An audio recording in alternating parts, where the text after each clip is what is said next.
Friends, बच्चा party कैसे हैं आप लोग। आई होप बहुत बढ़िया होंगे। पढ़ाई आपकी अच्छी चल रही होगी। अब आप लोग दब कर टर्म 2 के लिए प्रिपेयर कर रहे होंगे और बहुत से स्कूलों में पीटी भी शुरू होने वाले हैं, मतलब पीरियोडिक टेस्ट। और आप लोग पीरियोडिक टेस्ट की भी अच्छे से तैयारी कर रहे होंगे, है ना। और अब तक मैंने जितना पढ़ाया उतना आप लोगों को बहुत अच्छे से क्लैरिफाई हो गया होगा, ठीक है। अगर किसी को प्लीज कोई डाउट है या कुछ आपको नया ऐड करना है कि मैम आप अपने पढ़ाने में ये चेंज करो, तो प्लीज मुझे जरूर बताना। प्लीज वीडियो को ज्यादा से ज्यादा प्यार दीजिए।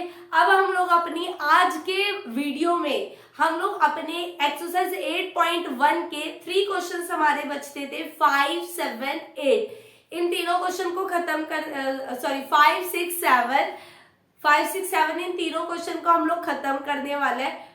जीभ जो है ना फिसल जाती है बोलते बोलते। तो 5, 6, 7 तीनों क्वेश्चन को खत्म करेंगे और अपनी एक्सरसाइज का खलास करेंगे, दी एंड करेंगे, है ना। तो चलो अपने क्वेश्चन नंबर 5 से स्टार्ट करते हैं।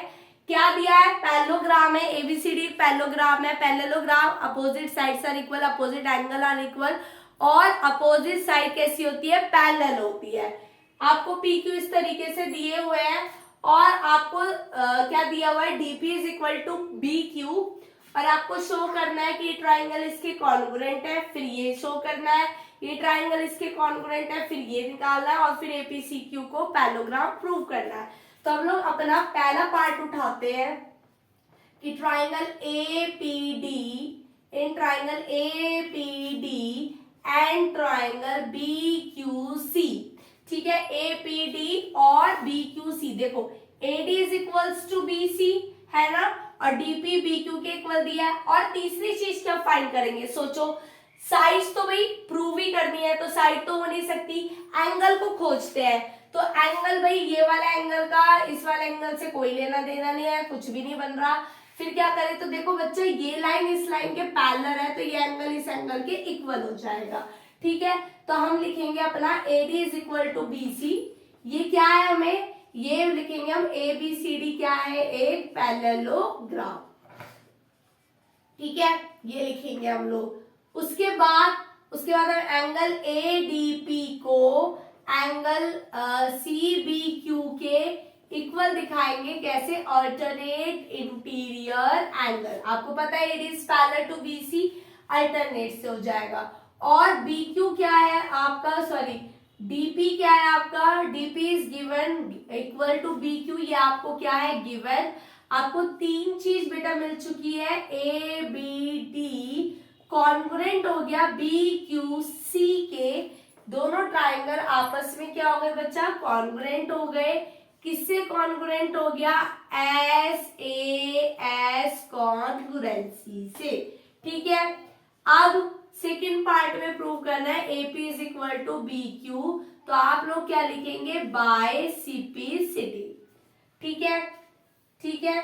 बच्चे क्या है, एक्चुअली मेरे पास बुक भी नहीं है एनसीईआरटी की, और मैं मोबाइल से क्वेश्चन उतार देती हूँ। कई बार इतना जल्दी होता है कि वो क्वेश्चंस ना पूरी तरीके से उतर नहीं पाते। अगर आपको यहाँ पे इस क्वेश्चन में कोई पॉइंट इधर उधर लग रहा हो एनसीईआरटी से बुक से, तो घबराना नहीं है, मेथड सेम है, ठीक है। मैंने वैल्यू हो सकता है कि पार्ट ऊपर नीचे हो गए होंगे, तो प्लीज उसको अच्छे से समझ के आप लोग कंसीडर कर लेना, ठीक है। अब फर्स्ट पार्ट क्लियर हो गया, सेकेंड पार्ट भी प्रूव हो गया। अब हम लोग थर्ड पार्ट करते हैं, जिसमें हमें लेना है in triangle A Q B और and triangle C P D. भाई ये वाले ट्राइंगल इस वाले ट्राइंगल को प्रूव करना है, तो हमें पता है बेटा A B is equal to C D. ये हमें एबीसीडी क्या है? पैरेललोग्राम, या आप लिख सकते हो कि अपोजिट साइड ऑफ पैरेललोग्राम, ठीक है। ये आ गया आपका बेटा, इस इक्वेशन को 1 बोल देना पहले ही, तो एबीसीडी के इक्वल आ गया बच्चा। और angle A B Q is equals to angle C D P, वही अल्टरनेट एंगल। कैसे होगा? अल्टरनेट, ये एंगल इस एंगल के इक्वल, अल्टरनेट, ठीक है।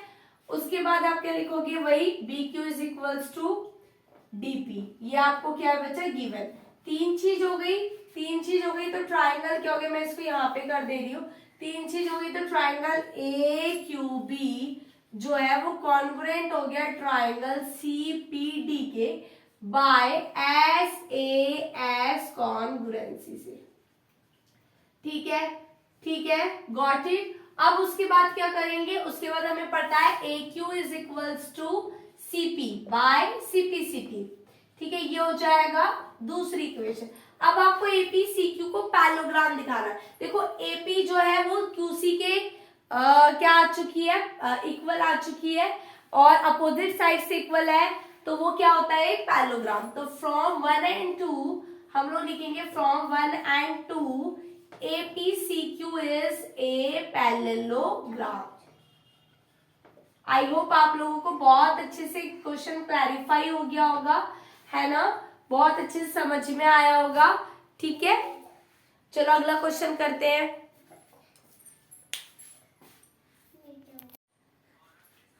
हेलो स्टूडेंट्स, ये आपका क्वेश्चन नंबर 6 है। ठीक है, इसमें क्या रहा है, ABCD एक पैरेललोग्राम है और APCQ क्या है, परपेंडिकुलर है from vertices A and C on diagonal BD। BD diagonal पर A और C से आप क्या डाल रहे हो, एक परपेंडिकुलर डाल रहे हो। आपको शो करना है APB क्या है, कॉन्ग्रुएंट है CQD के और AP किसके इक्वल है, CQ के। तो भाई आपने क्या गिवन क्या है, ABCD इज अ पैरेललोग्राम। क्या गिवन है आपको बेटा, ABCD क्या है, एक पैरेललोग्राम, ये आपको गिवन है। पैरेललोग्राम की प्रॉपर्टी क्या होती है, जिसकी अपोजिट साइड्स इक्वल होती है, अपोजिट एंगल इक्वल होते हैं, अपोजिट साइड्स पैरेलल होती है। ठीक है, अब सॉल्यूशन करेंगे वही in triangle APB and triangle CQD। ठीक है, जिसमें AB is equal to CD, Q opposite side of parallelogram. क्या रीजन आएगा, अपोजिट साइड ऑफ पैरेललोग्राम।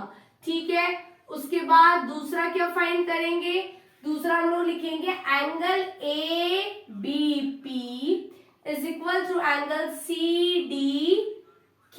मतलब ये वाला जो आपका एंगल है ये इस वाले एंगल के इक्वल हो जाएगा। Q हो जाएगा बेटा AB पैरेलल है CD के और ये कैसा पेयर है, alternate interior angles. Okay, got it. ठीक है, उसके बाद हम लोग क्या लिखेंगे, हम लोग लिखेंगे angle APB is equals to angle CQD each 90 degree. दोनों कैसे हैं बच्चा, 90 डिग्री। तो APB क्या आ जाएगा, कॉन्ग्रुएंट आ जाएगा ट्राइंगल CQD के। और जब आपके पास कॉन्ग्रुएंसी हो जाती है, कैसे करी आपने, बाय एंगल साइड कॉन्ग्रुएंसी से। ठीक है, आप लोगों ने इसे करा एंगल साइड कॉन्ग्रुएंसी से। जब आपकी कॉन्ग्रुएंसी हो जाएगी और आपको सेकेंड पार्ट में जो प्रूफ करना है वो हो जाएगा बाय CPCT। कैसे हो जाएगा, बाय CPCT। आई होप आप लोगों को ये क्वेश्चन बहुत अच्छे से क्लैरिफाई हुआ होगा, है ना। तो थंबनेल जरूर करना है कि अच्छे से क्लैरिफाई हुआ या नहीं हुआ। फ्रेंड्स को रिकमेंड करो चैनल के लिए, प्लीज प्लीज चैनल को सब्सक्राइब करो, वीडियोस को ज्यादा से ज्यादा देखो। अब हम अगला क्वेश्चन करते हैं। ये आप लोगों का क्वेश्चन नंबर 7 है, जिसमें कहा है कि ABCD एक ट्रेपीजियम है और AB लाइन CD लाइन के पैरेलल है और AD किसके इक्वल है, BC के इक्वल है। ये आपको दिया हुआ है और आपको शो करना है पहले एंगल A एंगल B के इक्वल है, फिर शो करना है एंगल C एंगल D के इक्वल है, फिर आपको दोनों ट्राइंगल्स को क्या प्रूव करना है, कॉन्ग्रुएंट, और उसके बाद डायगोनल्स।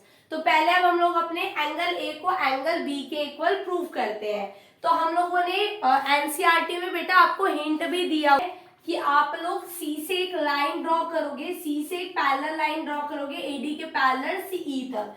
मतलब आपने यहाँ पर क्या करा, draw CE is parallel to AD, ये आपने ड्रॉ करा। ठीक है, ये आप लोगों ने क्या कर दिया बच्चा, ड्रॉ कर दिया।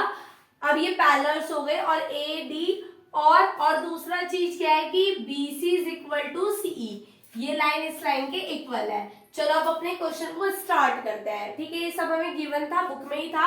अब स्टार्ट करते हैं, हमें A को B के इक्वल प्रूव करना है। तो देखो कैसे प्रूव करेंगे। अब आप देखो एंगल यहाँ पे आप ना 1 डाल दो, एंगल 1 डाल दो, यहाँ एंगल 2 डाल दो। तो बेटा angle 1 is equal to angle 2। Angle 1 जो है वो किसके इक्वल है, एंगल 2 के इक्वल है।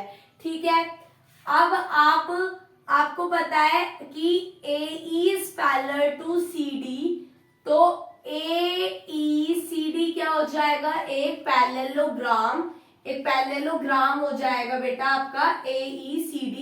ठीक है, जिसमें एंगल 1 प्लस एंगल A किसके इक्वल आ जाएगा, 180 डिग्री के इक्वल। एडजेसेंट एंगल का सम कितना होता है, 180 डिग्री। ठीक है, ये मेरी पहली इक्वेशन हो गई। अब मैं लिख सकती हूँ angle 2 plus angle ABC is equal to 180 degree. मैं लिख सकती हूँ ये दूसरी इक्वेशन। अब मुझे पता है दोनों ही 180 डिग्री के बराबर है, तो दोनों क्या आ जाएंगे, आपस में इक्वल हो जाएंगे। Angle A is equals to angle 2 plus angle ABC। अब you know angle 1 is equal to angle 2, ऊपर लिखा हुआ है एंगल 1 एंगल 2 के इक्वल है। क्यों इक्वल है, क्योंकि BC किसके इक्वल है, CE के इक्वल है। इस वजह से दोनों एंगल, आइसोसेलियस की प्रॉपर्टी थी ना कि अगर ट्रायंगल के दो साइड आपस में इक्वल होती हैं तो उनके दोनों एंगल भी आपस में कैसे हो जाते हैं, इक्वल हो जाते हैं। अगर दो साइड इक्वल है तो अपोजिट एंगल्स आर इक्वल। ठीक है, तो अब ये दोनों तो बेटा बराबर है, तो हम इसको क्या कर देंगे, कट। तो angle A is equal to angle ABC, जिसको आप क्या लिख सकते हो, B, और ये क्या हो गया, हैज प्रूव्ड, है ना। First part is your proved. अब अगर मैं सेकेंड पार्ट की बात करूं तो अगेन आपको पता है A plus D is equal to 180 degree. क्यों है भाई, AB is parallel to CD। ठीक है, उसी तरह से angle B plus angle C is equal to 180 degree. AB is parallel to CD, दोनों 180 के बराबर है, तो angle A plus angle D is equal to angle B plus angle C। अब आप लोग जानते हो एंगल A जो है वो एंगल B के इक्वल है। ठीक है, तो ये कट हो गया, क्या बचा, angle D is equal to angle C बचा। सेकेंड पार्ट भी आपको क्लियर हो गया होगा, है ना, बहुत अच्छे से क्लियर होगा। अब हम लोग थर्ड पार्ट करते हैं। मेरे बोर्ड पे स्पेस नहीं है तो इसको मैं रब करती हूँ। ठीक है,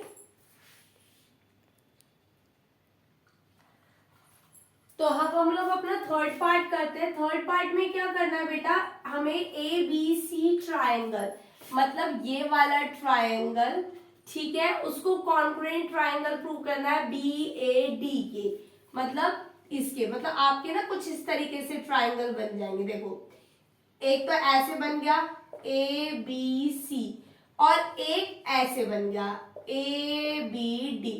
तो आपको इन दोनों ट्राइंगल्स को क्या करना है, कॉन्ग्रुएंट प्रूव करना है। तो देखो क्या, AD is equal to BC, ये आपको गिवन है। AB लाइन कैसी हो जाएगी, कॉमन, और angle A is equal to angle B अभी आपने ऊपर प्रूव करा है, तो तीन चीज मिल गई, तो ट्राइंगल क्या हो गया, कॉन्ग्रुएंट। तो लिखो, in triangle ABC and triangle BAD, AB is equals to AD is equals to BC given है आपको। उसके बाद angle A is equals to angle B, ये आपने प्रूव्ड करा है, प्रूव्ड अबव। ये सब लिखना जरूरी है। जरूरी क्या है, क्यों है, क्योंकि हमें अपने एक एक मार्क्स हमारे लिए कीमती है, हमारे लिए बहुत ज्यादा स्पेशल है। ठीक है, एक एक मार्क्स बहुत ज्यादा मायने रखते हैं, इस वजह से हमें हर चीज लिखनी है। हमें मतलब रेस्पेक्ट वाली बात है कि टीचर को ऐसा समझो कि जैसे ना वो एक कोरा कागज है, उसको कुछ नहीं आता, टीचर को नहीं आता, हमें ही टीचर को अपने क्वेश्चन से बताना है कि हमने क्वेश्चंस को इस तरीके से अप्रोच किया है। ठीक है, तो इसलिए आप ये सोचो, छोटे बच्चे को जैसे बताते ना एक एक चीज, भाई प्लस करेंगे तो ये आएगा, फिर आप माइनस करोगे तो ये आएगा, उसी तरीके से आपको पॉइंट्स को लिखना है। आपने ऊपर प्रूव्ड करा, ठीक है, और पेपर अच्छा भी लगता है, टीचर्स को भी लगता है यार बच्चों को बहुत अच्छे से नॉलेज है। तो ADBC गिवन है, ये गिवन है। AB लाइन क्या हो गई आपकी, कॉमन। AB लाइन क्या हो गई बेटा आपकी, कॉमन। तो ट्राइंगल ABC जो है वो कॉन्ग्रुएंट हो गया ट्राइंगल BAD से बाय SAS कॉन्ग्रुएंसी। कैसे हो गया, SAS कॉन्ग्रुएंसी से। ठीक है, ये हो गया। अब क्या करेंगे हम लोग, अब हम लोग करेंगे, हमें डायगोनल्स दिए हैं, उसे बाइसेप्टिसिटी AC is equals to BD by CPCT। ये आपका चौथा पार्ट भी फिनिश हुआ और उसी के साथ आपकी एक्सरसाइज 8.1 क्वाड्रिलेटरल की खत्म होती है। आई होप आप लोगों को बहुत अच्छे से समझ में आया होगा कि किस तरीके से हमें क्वाड्रिलेटरल के एग्जाम्पल क्वेश्चंस को अप्रोच करना है। ठीक है, पूरी एनसीईआरटी मैंने आपको सॉल्व करके बताई हुई है बेटा, तो प्लीज